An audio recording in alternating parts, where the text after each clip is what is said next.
రాజాతిరాజు మహిమాన్వితుడై మేఘవాహనుడై వచ్చుచున్నాడు. రాజాతిరాజు మహిమాన్వితుడై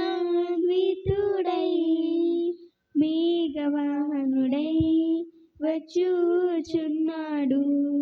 ప్రాణప్రియుని స్వర్ణముఖము తేజోమయుని చూడబోదుము. ప్రాణప్రియుని స్వర్ణముఖము తేజోమయుని చూడబోదుము. తేజోమయుని చూడబోదుము. రాజాతిరాజు మహిమాన్వితుడై మేఘవాహనుడై వచ్చుచున్నాడు. రాజాతిరాజు మహిమాన్వితుడై మేఘవాహనుడై వచ్చుచున్నాడు. నిత్యానందము నిత్య జీవము ప్రభు సముఖములో అనుభవించెదము. నిత్యానందము నిత్య జీవము ప్రభు సముఖములో అనుభవించెదము. ప్రభు సముఖములో అనుభవించెదము. రాజాతిరాజు మహిమాన్వితుడై మేఘవాహనుడై వచ్చుచున్నాడు. రాజాతిరాజు మహిమాన్వితుడై మేఘవాహనుడై వచ్చుచున్నాడు. ఒక్కొక్కరిగా ప్రభుతో కలసి మహిమానగరులో నివసించేదాము. ఒక్కొక్కరిగా ప్రభుతో కలసి మహిమానగరులో నివసించేదాము. మహిమానగరులో నివసించేదాము. రాజాతిరాజు మహిమాన్వితుడై మేఘవాహనుడై వచ్చుచున్నాడు. రాజాతిరాజు మహిమాన్వితుడై మేఘవాహనుడై వచ్చుచున్నాడు. హల్లెలూయా హల్లెలూయా. నీలోనే ఆనందం నీవేగా, ఆశ్రయం నీలోనే నా యేసయ్యా. స్తోత్రార్హుడా, ఆనందం నీలోనే, ఆధారం నీవేగా, ఆశ్రయం నీలోనే నా యేసయ్యా. స్తోత్రార్హుడా, అర్హతే లేని నన్ను ప్రేమించినావు. జీవించు ఇలాలో నీ కోసమే సాక్షాత్తమై. ఆనందం నీలోనే, ఆధారం నీవేగా, ఆశ్రయం నీలోనే నా యేసయ్యా. స్తోత్రార్హుడా, పదే పదే నిన్నే చేరగా, ప్రతి క్షణం నీవే ధ్యాసగా. పదే పదే నిన్నే చేరగా, ప్రతి క్షణం నీవే ధ్యాసగా. కరువరాల తోటలో కన్నీటి బాటలో, కరువరాల తోటలో కన్నీటి బాటలో కాపాడే కవచముగా నన్ను ఆదరించిన దివ్యక్షేత్రమా, స్తోత్ర గీతమా.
పరిశుద్ధుడా స్తోత్రం. ఘనత మహిమ ప్రభావములు మన యేసయ్యకే చెందునుగాక.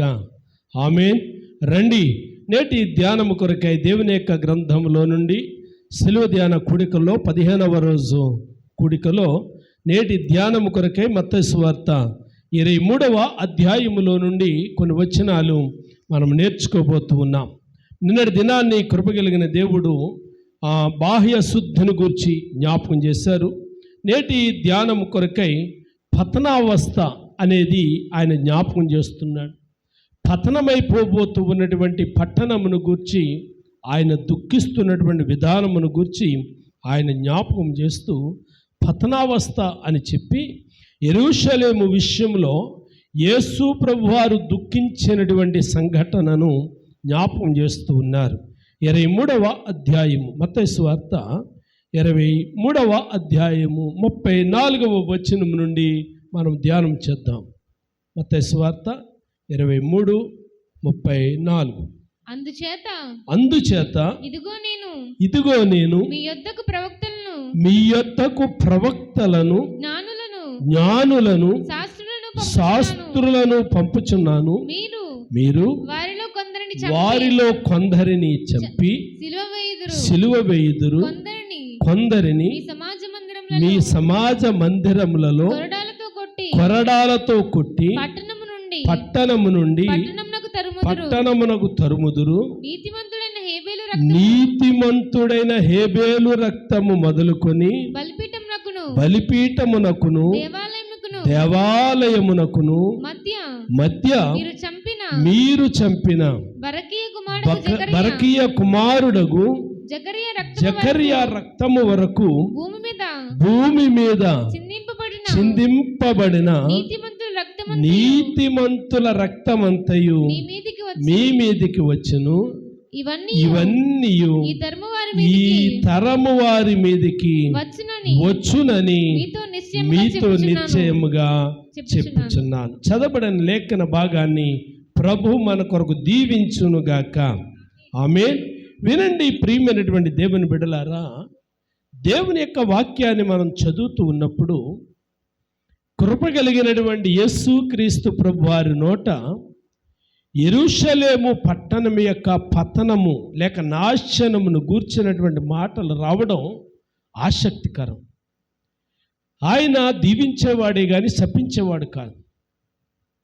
ఆయన ఆశీర్వదించేవాడే కానీ శాపం కలుగజేసేవాడు కాదు. కానీ యెరూషలేము పట్టణాన్ని చూసేసరికి ఆయన దాని విషయమై ఏడుస్తూ ఉన్నాడు, దాని విషయమై దుఃఖిస్తూ ఉన్నాడు, దాని విషయమై అంగలారుస్తూ ఉన్నాడు.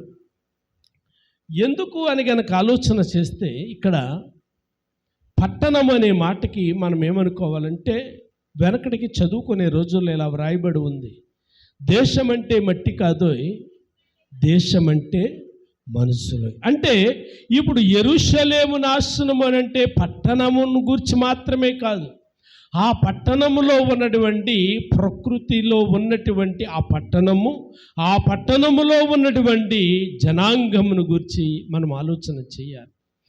అంటే అక్కడ ఉన్నటువంటి వారి మీదకి రాబోతున్నటువంటి ఉగ్రతను ఆయన చూస్తూ ఉన్నాడు.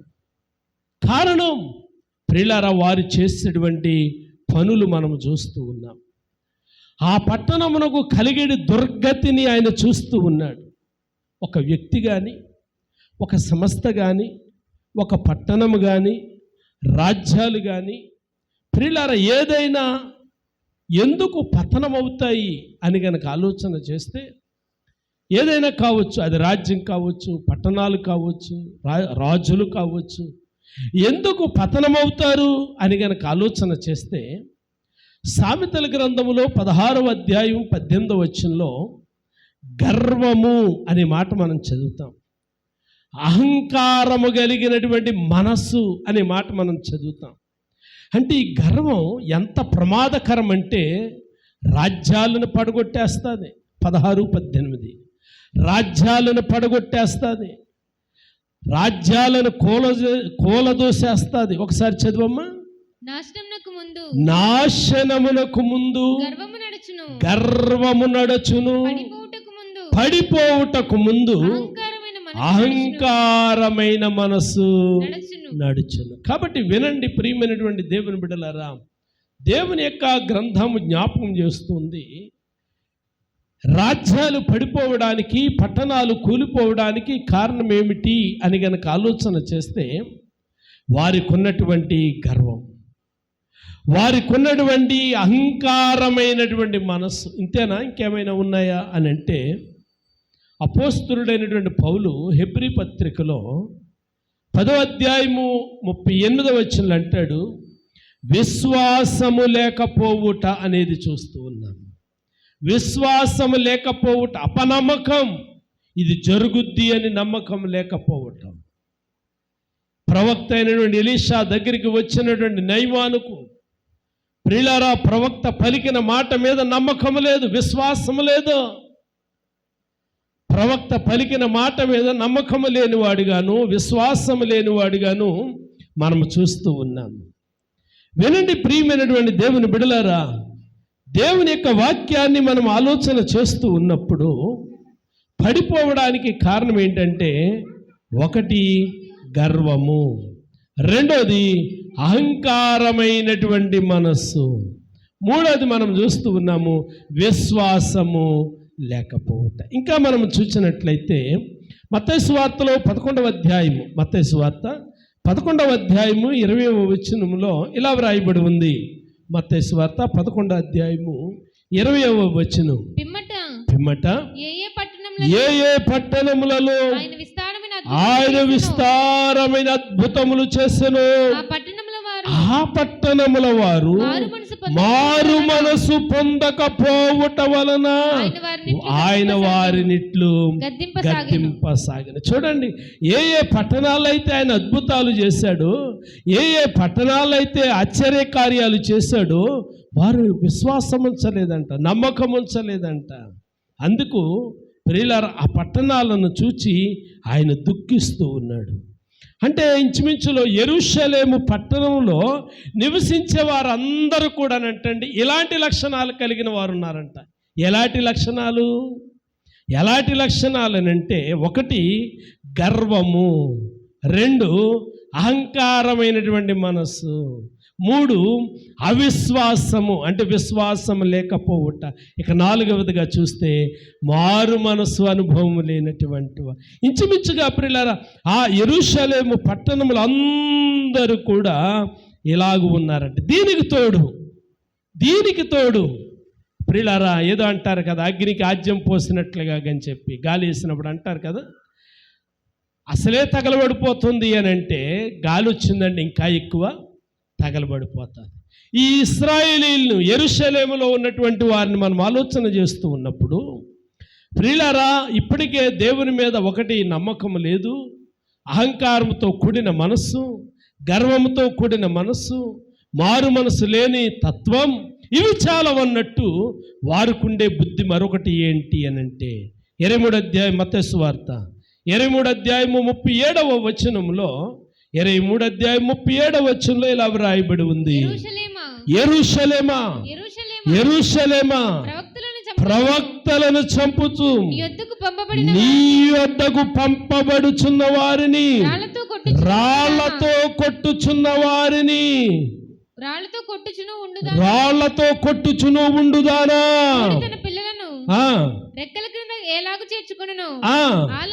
అలాగే నేను నీ పిల్లలను ఎన్నో మారులు చేర్చుకొనవలని యుంటిని గాని మీరు వల్లకపోతే. అంటే ఇప్పుడు వీళ్ళతో ఏం మాట్లాడుతున్నాడు అని అంటే, ఎన్నోసార్లు మీకున్నటువంటి గర్వాన్ని బట్టి నేను దుఃఖిస్తూ, మీకున్నటువంటి అహంకారాన్ని బట్టి నేను బాధపడుతూ, ఎప్పటికైనా మీకు మారు మనసు కలగాలని చెప్పి తండ్రిని వేడుకుంటూ మీ దగ్గరికి ప్రవక్తలను పంపిస్తూ ఉంటే, అపోస్తులను పంపిస్తూ ఉంటే, సేవకులను పంపిస్తూ ఉంటే, ఈ దుర్మార్గము చాలదన్నట్లు మీ దగ్గరికి వచ్చిన సేవకులను మీరేం చేస్తూ ఉన్నారు ప్రియులారా? ఒకటి రాళ్లతో కొడుతూ ఉన్నారు, రెండు ప్రియులారా చంపుతూ ఉన్నారు, హింసిస్తూ ఉన్నారు, నిందిస్తూ ఉన్నారు, హేళనకరమైన దోషణకరమైన మాటలు నేటికి కూడా సంఘములో, సమాజములో జరుగుతూ ఉన్నాయి. కొన్ని పట్టణాలను చూచి సేవకులైనటువంటి వారితో పరిశుద్ధాత్మ దేవుడు మాట్లాడగా, వారి పట్టణాల్లో సువార్త చేయాలని కొందరు సేవకులు ప్రియులారా ఎన్నో వేలాది రూపాయలు ఖర్చు పెట్టి వారి శ్రమగా భావించక అలాంటి పట్టణాలకు వెళ్ళి సువార్తను ప్రకటించాలి, మారు మనసు కొరకైనటువంటి ప్రయాస పడాలి అని చెప్పి వాక్యాన్ని బోధిస్తూ ఉంటే, సువార్తను ప్రకటిస్తూ ఉంటే, ఒకటి వారికి ఉన్నటువంటి గర్వము సరిపోదు అన్నట్టు, వారికి ఉన్నటువంటి అహంకారం సరిపోదు అన్నట్టు, వారికి ఉన్నటువంటి నాశనం సరిపోదు అన్నట్టు, వారి దగ్గరికి పంపబడినటువంటి ప్రవక్తలను కొడుతూ వీళ్ళారు ఏం చేస్తున్నారంటే హింసిస్తూ ఉన్నారు, నిందిస్తూ ఉన్నారు, చంపుతూ ఉన్నారు. అందుకేమంటున్నాడో తెలుసా?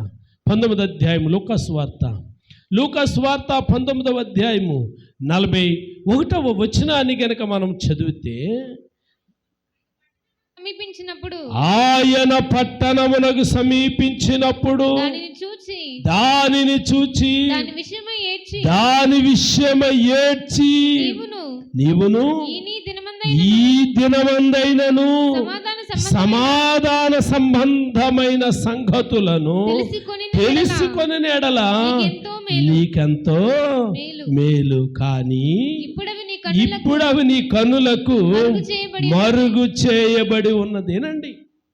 ఏం చేస్తా ఉన్నారు అని గనక ఆలోచన చేస్తే, ప్రవక్తలను చంపుతూ రాళ్లతో కొడుతూ ఉన్నటువంటి ఇశ్రాయేలు జనాంగముతో, యెరూషలేముతో పరిశుద్ధాత్మ దేవుడు అంటున్నాడు, ఇప్పుడైనా సరే సమాధాన సంబంధమైన సంగతులను నీవు తెలుసుకుంటే నీకు మేలు.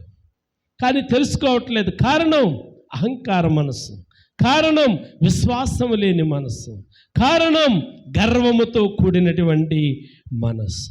అందుకే 43వ వచనంలో మనం చదివితే 19:43లో, ప్రభువు నిన్ను దర్శించిన కాలము నీవు ఎరుగకుంటివి గనుక నీ శత్రువులు నీ చుట్టూ కట్టుకట్టి ముట్టడి వేసి, ఎన్ని శ్రమలో చూడండి, అన్ని ప్రక్కల. అంటే ఆయన దర్శించిన కాలం నీవు వినలేదు, ఆయన దర్శించిన కాలం నీవు ఎరుగకుంటివి గనుక. ఆయన ఎన్నిసార్లు దర్శించినా, ఎన్ని దారులు దర్శించినా నువ్వు రాలేదు. సామెతల గ్రంథంలో 29వ అధ్యాయంలో మనం చదివాము. సామెతల గ్రంథంలో 29వ అధ్యాయము ప్రియులారా మొదటి వచనంలో మనం చదివాము. ఏమని చదివాము?